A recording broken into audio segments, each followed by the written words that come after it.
Number 10. Claimed she wasn't acting. When Guthrie asked Heard about the accusations in court that she was acting on the stand, she fired back, saying, quote, "Says the lawyer for the man who's convinced the world that he had scissors for fingers. I'm the performer?" It's obvious she was referring to Depp's role as Edward Scissorhands here, but the way she worded the response was really quite funny. What she was trying to insinuate is Depp is the one who is an award-winning actor, so if anyone was capable of performing on the stand, it would be him. Heard followed it up by saying that she had to listen to weeks of testimony saying quite directly that she's a terrible actress. So she's a bit confused about how she could be both. The question was obviously a very touchy one for her, as at the end of the trial, Depp's lawyer Camille Vasquez accused her of faking tears, calling the actor's testimony the performance of her life, even going on to reference Heard's acting coach Christina Sexton, who said that she had difficulty crying when acting. Number 9. Criticized social media. Heard spoke about the role that social media played in the trial and emphasized just how much the internet supported Johnny Depp, saying, quote, "Even if you think that I'm lying, you still couldn't look me in the eye and tell me that you think on social media there's been a fair representation." And it's pretty clear what she's referring to. It's true that on TikTok, people have overwhelmingly shown their support for the Pirates of the Caribbean actor. In fact, the hashtag Justice for Johnny Depp has around 20 billion views on TikTok, while hashtag Justice for Amber Heard only has 80 million. Hashtags like Amber Heard is guilty has over 900 million views on social media, so it's not unreasonable for her to call the social media frenzy surrounding the trial as unfair. But it's another thing entirely to claim that this influenced the jury's decision. Number 8. Admitted to her mistakes. In what sounded like a moment of real accountability for Heard, she admitted to Guthrie that she has so much regret about the way that she and Depp treated each other during their relationship, and about where they ended up. She also described their dynamic as toxic, saying, quote, "It was ugly. It could be very beautiful," and in a moment of genuine admission, she went on to say, quote, "We were awful to each other. I made a lot of mistakes, but I've always told the truth." When Guthrie brought up the idea that she lost the case because she didn't own up to anything, Heard clarified that she did do and say horrible, regrettable things throughout her relationship, and that she behaved in a horrible, almost unrecognizable way, and that she has so much regret, adding that she freely and openly and voluntarily talked about what she did. This was a really bizarre moment in the interview because Heard seemed like she was trying to come clean about at least part of the role she played in the disintegration of their relationship. Number 7. Talks about the First Amendment. When asked about people's reaction to the trial, Heard brought up the issue of free speech and claimed that the defamation case was bigger than just the two of them, saying, quote, "This is not only about our First Amendment rights to speak." But Guthrie had a quick comeback, saying while the First Amendment protects speech, it doesn't protect lies that amount to defamation. But Heard really pushed back, saying, quote, "It's freedom to speak truth to power." And according to her, that's exactly what she did and paid the price for it. She then went on to say that if she went into a theater and yelled fire, it would also be considered free speech, even though there would be severe consequences for doing that. She also claimed that truth is what she was really after all along, and only wanted the liberty to express it. It's not very hard to catch on to what she was saying here, that the verdict of the trial was indicative of a larger systemic issue surrounding free speech. Number 6. Brings up the UK trial. When referring to the UK trial that Depp lost, Heard said, quote, "There was another trial that dealt with the same substantive issues and had even more evidence in. In fact, my evidence was largely kept out." She then went on to claim that because the decision was made by a jury and not by a judge, Depp's defense team was easily able to influence them. While it's true that a London court rejected Depp's defamation lawsuit, Camille Vasquez pointed to the fact that the evidence presented in the US trial far exceeded what was presented in the UK court. She also explained that it was a different process entirely, because in London, Depp's lawsuit was against The Sun, which is considered to be the biggest tabloid in the country, but his lawsuit in Virginia was against Heard directly. Vasquez added that at this time she believes the jury got it right. While it's impossible to find out exactly which pieces of evidence were suppressed, as Heard claims, she clearly does not want anyone to forget the fact that she won in the first trial. Number 5. Criticizes his supporters and fans. Heard also confessed to Guthrie that she felt less than human during her defamation trial because of the overwhelming outrage against her by Depp's fans. Quote, "Every single day I passed for 3, 4, sometimes 6 blocks, city blocks, with people holding signs saying, 'Burn the witch' and 'Death to Amber.'" What she's talking about, of course, were the hundreds of protesters waiting outside the courtroom. She added, quote, "After 3.5 weeks, I took the stand and saw a courtroom just packed full of Captain Jack Sparrow fans who were vocal, energized." When Guthrie asked her how that felt, she called it the most humiliating and horrible thing that she's ever been through, and that she has never felt more removed from her own humanity.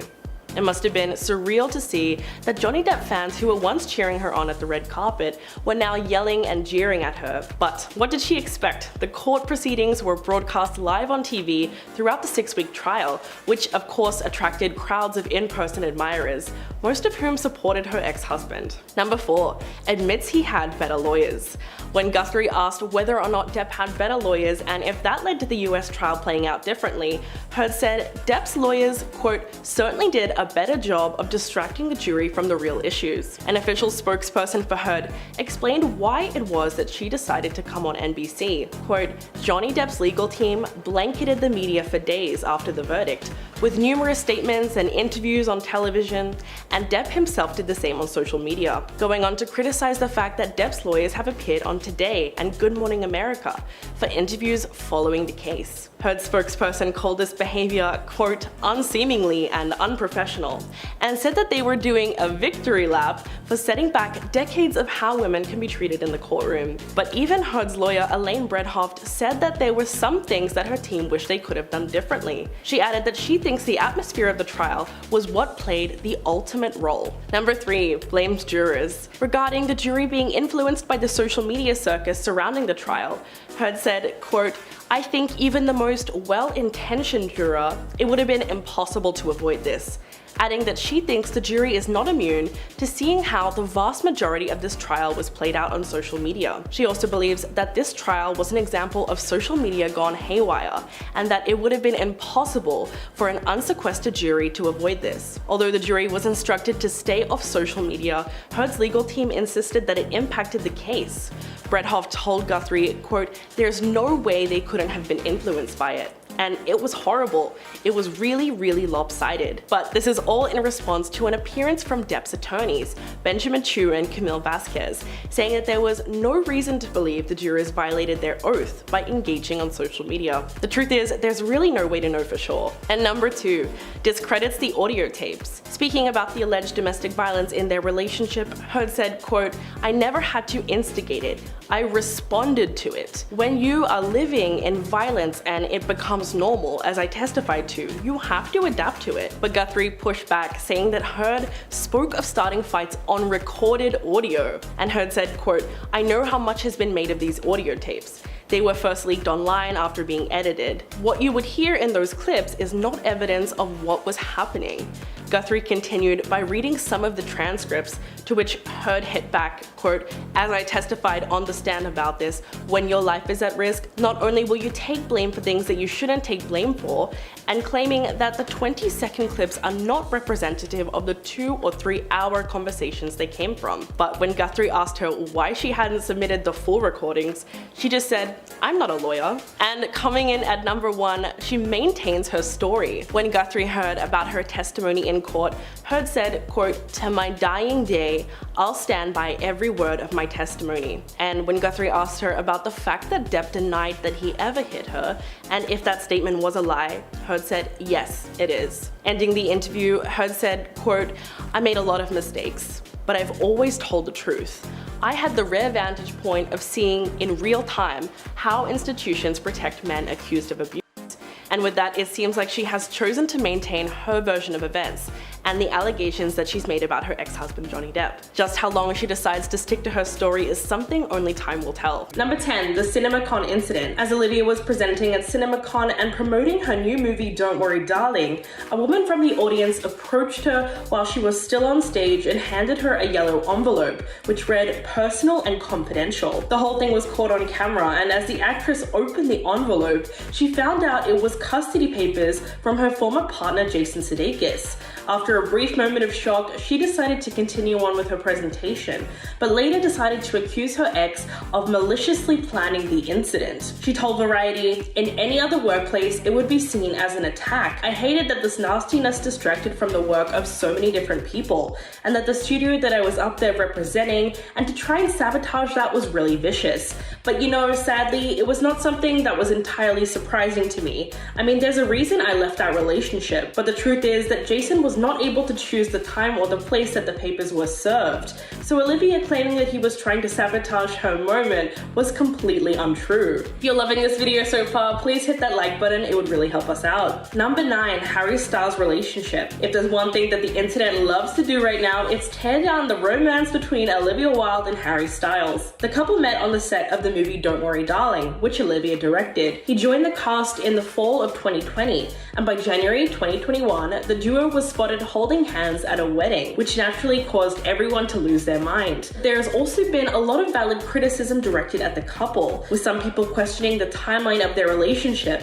and they felt that Olivia moved on just too quickly after breaking up with her ex Jason Sudeikis. Former couple called off their 7-year engagement in November last year, and they share 2 kids together. But most of the hate is due to the fact that she's 10 years older than Harry, which gets brought up a lot when we see that an older woman is dating a younger man, but often it's not the other way around. They are also mad that she is in a position of power over him, as she directed the movie that he was starring in. So in a way, their whole relationship is a huge red flag. Number 8, queerphobia. Olivia Wilde has faced huge backlash after alleged homophobic comments she made in previous interviews resurfaced online. The 38-year-old actress has been slammed by the LGBTQ+ community for comparing changing roles in her career to that of someone who was making a life-changing decision about sexuality. In the interview, she was talking about what it was like going from being an actress to being a director, and she said it felt like coming out of the closet. She angered that same community again on another occasion, when she said that before she met Jason Sudeikis in 2011, she considered having a soft kind of lesbian relationship. Although it's totally fine to question your sexuality, people were mainly upset that Olivia claimed to have considered becoming gay just because she was lonely, which feeds into the stereotype that women only get into queer relationships because they don't seem to have any men in their life. Number 7, Shia LaBeouf comments. The actor was initially cast as Jack in Don't Worry Darling. However, pretty soon news broke in September of 2020 that Olivia had replaced him with Harry Styles. But the story that she began circulating was a little strange. She alleged that she fired Shia due to a no a-hole policy that she had while directing. She told Variety, "Shia's process was not conducive to the ethos that I demand in my productions. He has a process that in some ways seems to require a combative energy, and I don't personally believe that it is conducive to the best performances. Ultimately, my responsibility is to the production and to the cast to protect them." Just by her choice of words, Olivia made it sound as though he was a danger to the cast and crew, and that she had to fire him in order to protect everyone on set. This would have been easier for her to say, considering that Shia is being plagued by accusations of domestic violence at the moment, but in this instance, it was a blatant lie. Number 6, Kiki Lane. When it comes to the widely publicized drama surrounding Don't Worry Darling, there is new information being spilled every day. Kiki Lane and Ariel Stachel are now speaking out about how they were cut from most of the movie. They played the characters Margaret and Ted Watkins. Margaret serves as Alice's close friend and helps the protagonist in solving the mystery behind the Victory Project. The actress recently posted a video and 2 sweet images of the on-screen couple from the movie set on Instagram, but it was her caption that got everyone talking. She wrote, "The best thing about Don't Worry Darling is that I am lucky enough to meet Ariel Stachel. They cut us from most of the movie, but we're thriving in real life." When her Instagram post blew up, the outrage also grew. And one user commented, "Olivia Wilde cut a majority of the only POC characters out of her movie, marketed as a movie showcasing female pleasure, when it was only about women being literally entrapped without their consent. And you still want to defend her?" Number 5, leaked video. In response to Olivia's comments, Shia publicly exposed the truth behind his leaving of the project. And in the biggest revenge move ever, he emailed both Olivia and Variety magazine, saying, "You and I both know the reasons for my exit. I quit your film because your actors and I couldn't find the time to rehearse. Firing me never took place, Olivia. And while I fully understand the attractiveness of pushing that story because of the current social landscape, the social currency that brings rings, it is not the truth. So I am humbly asking, as the person with an eye toward making things right, that you correct the narrative as best as you can. Shia then leaked a video of Olivia practically begging him to stay in the film and making it seem like Florence Pugh was the only one who didn't want him there. In the clip, she tells Shia that she is not ready to give up on the possibility of him working in the film, saying, "The fact that you're leaving might be a bit of a wake-up call to Miss Flo." That video went viral and the result was utter chaos. Number 4, underpaying Florence. Early into the production of the movie, there were reports that Harry earned triple his co-star's salary, despite Florence being the film's leading lady. In early August, Showbiz Galore reported that she only took home $700,000 for her role as Alice, which sounds like a lot, but Harry was reported to be paid $3 million to play the supporting role of Jack, her husband, which if true would also be even more than the other notable co-stars in the film, like Chris Pine, who reportedly only made $600,000. But Olivia refuted the allegations and told Variety there is absolutely no validity to those claims. There has been a lot out there and I largely don't pay attention to it. She went on to call the pay disparity non-existent and said, "I'm a woman who has been in this business for over 20 years, and it's something that I have fought for myself and others, especially being a director. It's no secret that it's been an ongoing battle for men and women to have the same pay for film projects that they do together, so it's understandable that fans were fuming at the possibility that Florence was actually underpaid." Number 3, rude jokes. In March of 2011, after 8 years of marriage, Olivia filed for divorce from her first husband, Italian Prince Taurus Poli. While he was heartbroken after the split, it seemed like the actress was more focused on publicly humiliating her ex. In 2020, at an event hosted by Glamour magazine, she discussed trying to fake happiness with her ex-husband towards the end of her marriage. In fact, she aired out all their dirty laundry and even talked about how bad their sex life was. Quote, "I felt like my died, turned off, lights out. You can lie to your relatives at Christmas dinner and tell them everything on the home front is just peachy, but you cannot lie to your..." It really sounded like that was her attempt at a sex joke, but it wasn't great considering that it sounded like she just wanted to get up on stage and say that Tao was bad in bed. Even if she was joking, many people would agree that the whole thing was done in bad taste. Number 2, Richard Jewell. When the 2019 film came out, it was steeped in controversy, mostly because of Olivia's portrayal of real-life journalist Kathy Scruggs. The real Kathy, who died in 2001, was working at the Atlanta Journal-Constitution when she broke a story that the FBI was investigating the security guard Richard Jewell for the in Centennial Olympic Park during the 1996 Olympics. But the issue with the movie was that it depicted the iconic female journalist as having traded sex for information, which was particularly offensive considering the fact that there was no evidence that the real Kathy Scruggs ever did that, and even many of her past colleagues ended up coming forward and condemning the movie. In general, Olivia didn't seem to see a problem with it and actually made several statements defending the movie, but audiences found her character to be sexist, demeaning,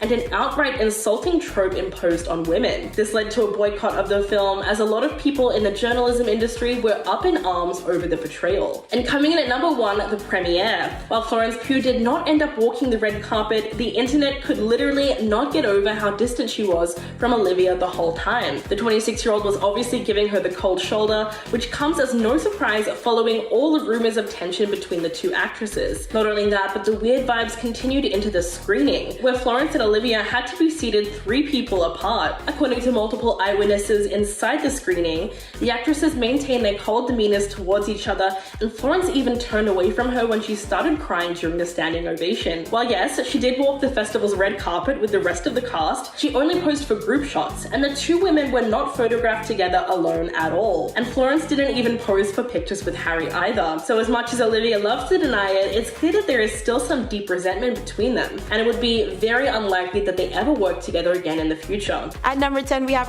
Jada being a huge attention seeker. Now this one is more of an observational theory rather than hard facts, but have you ever noticed how overly expressive she becomes when speaking about really personal things? Or how often she tries to shift the attention onto herself when it's really not about her? Well, maybe not, but according to multiple sources, this is exactly how Jada is, and they've used how she describes love to be one of their reasonings. Jada once said, "The older she becomes, the more she's discovering what love truly is." years. Now there really isn't any harm in that statement, right? Maybe not. But it does say a lot about one's character when they've single-handedly used their deceased ex-lover and friend as a scapegoat for attention when they fall short. At least this is what those sources are saying about Jada.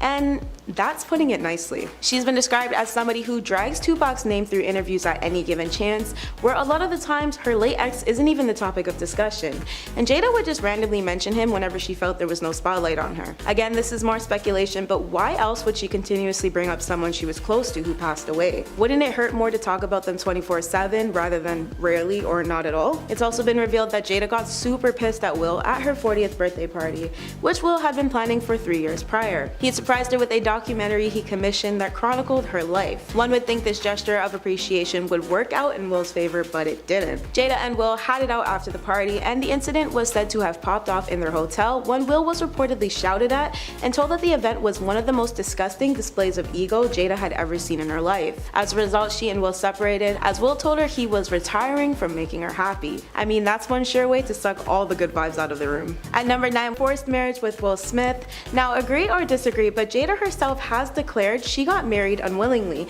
and here's why. Much like everything else, Jada has openly discussed never wanting to initially marry Will, and because of this, a lot of people have made claims that Jada was wed under duress. However, Jada chalked it up to a far more reasonable explanation, and this was her being young and pregnant at the time.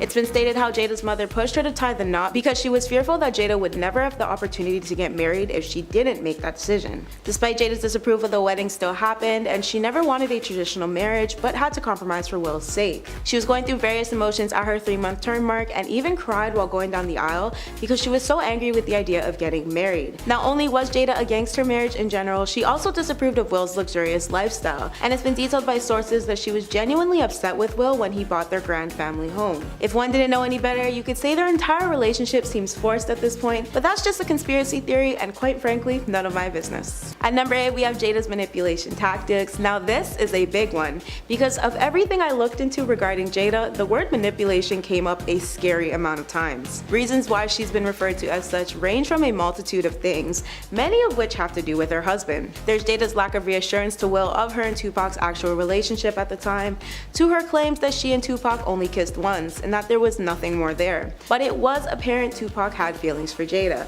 Yet, Jada's own description of their relationship was quote weird. Jada no doubt strung Will along by being manipulative once she and Will started dating by casually trying to play off her situation with Tupac. In doing this, she had both their support and attention, hence the manipulation tactic. Jada used this excuse of not defining her relationship openly as an advantage for herself. With both of them by her side, the situation was manipulated to the point where no one could speculate any wrongdoing from her, while she still got what she wanted in the end. Some even say that Jada forced Will to transition to an open marriage down the road as another manipulation tactic for her being forced to marry him originally. At number 7, we have all the toxic energy which seems to surround Jada. I mean, seriously, get this girl some sage or something, because I'm positive many people will mutually agree with me. And the craziest part, there's lots of proof to back up the theory that Jada is just straight up toxic. One example is her IG post with her and Will's marriage counselor. Now there are a few things to get into from this one video, but to keep things short and sweet, Jada started rolling without even asking Will if he was ready. This raised a lot of concerns about how their marriage operates behind closed doors. Jada also called Will foolish and constantly made it seem as if his opinions were invalid during this. So despite many people thinking Jada is great, there are a whole lot more who feel she is one of the most toxic, foul Hollywood celebs out there, with good reason. There's also the accusation that Jada was behind Willow's letter to Tupac post, which randomly arose on Instagram and was deleted shortly after. The moral of the point here is that Jada knows she can do whatever she wants without repercussions, and Will always be by her side to fight. So she'll never leave or actually change her ways, and to me, that's toxic AF. If you ask anybody, people say Jada's overall attitude towards Will is actually because he was never anything more to her than a rebound, but we'll get into that in just a minute. At number 6, we have Jada's responsibility for her polygamous marriage. Will and Jada are currently in what we call an open relationship, which basically just means they're free to see and be with whoever they please but can't leave each other. Will stepped forward to disclose multiple times that he and Jada's marriage for them cannot feel like a prison, and this stemmed from rumors of Jada engaging in an affair with her Hawthorne castmate Mark Anthony, who was married to Jennifer Lopez at the time of their then unconfirmed incident. Jada's inappropriate affairs, despite not being full-blown, were said to be the cause of her and Will's marriage being forced open, basically so Jada could mess around with other people without catching any of the blame or downfall. so long as Will agreed, of course. Which he did, by the way. And this may just be related to his previous statement of him saying he and Jada simply cannot get divorced. At number 5, we have the whole Future IG story mess, where Future made comments on Will and Jada's marriage after Jada opened up about intimacy on one of her Red Table talks to explain how a partner should know what she wants in the bedroom. Future first got involved after online memes started circulating about Will needing to hang out with him, who has a reputation for being involved with multiple women all the time, which implied that Will should learn to be more like Future in that sense. During her RTT, Jada described her partner's need to love her enough to know every part of her, which netizens thought implied Will didn't love her the way she was demanding. Twitter users also took her statements literally, which in turn sparked the whole debate of whether or not she embarrassed Will by saying she'd really bring Future to the Red Table. Charlemagne the God even questioned on his show once if Will was ever jealous of Jada and Tupac's relationship, where Will speaks about being insecure because of their tight bond. At number 4, we have Jada and her top-level narcissism. A user on Quora once described Jada as a histrionic, borderline narcissist, and their opinion on it in short is that Jada provokes Will's touch of feminism nature to bruise his ego. This user even explained why they feel Will has narcissistic tendencies and may even be one himself. They said, when you are involved with a highly narcissistic person, your mind is not your own. Jada said to Will, we're ride or die, bad marriage till the end. I knew then, they're both narcs. Will's masculinity suffered a narcissistic injury when Jada had a fling with a troubled young musician, a friend of her kid. Then Will went on Red Table to discuss it and she emasculated him. Will was triggered in the beginning by her obsession with Tupac. He took all of it out on Chris Rock when Jada gave him that look that triggered him to slap Chris. Chris was an easier target, that's my theory. Now, if we reel back to the public sharing of Willow's letter to Tupac, it made people feel like Jada was super self-absorbed for exploiting her daughter for her own selfish reasons. One YouTuber even commented on a video regarding Jada's behavior with the following: this woman somehow thinks she's a higher power, just out there healing the world, while realistically destroying all those close to her like narcissists do. Big yikes. At number 3, we have Jada's infidelity. Of course, she was out of line by her entanglement with August Alsina, especially because he was her son's friend and most likely vulnerable at the time. Plus, her messy affair with the R&B singer was later revealed by Will to have occurred after he and Jada were already separate. Despite this, Jada admitted to this affair of cheating when she and Will were not together but still married. But how she went about it was weird given what Will confirmed. She first made claims that Will gave his blessing for their affair, but the internet did not agree. It wasn't until Will publicly stepped forward to admit that Jada wasn't the only one being unfaithful that social media decided to ease up, though not by much. Still, people think Will's admission was a way to save face, but also to touch back on the rumors surrounding him and his Focus co-star Margot Robbie engaging in an affair of their own. Will's admission that he didn't give Jada permission to date because they weren't even together means their words, stories, and sides just aren't adding up. Regardless, Will says nothing Jada will do can ever change things for them now that they're open, because these were the terms they came to from the jump. Will and Jada are no longer described as married but as life partners instead.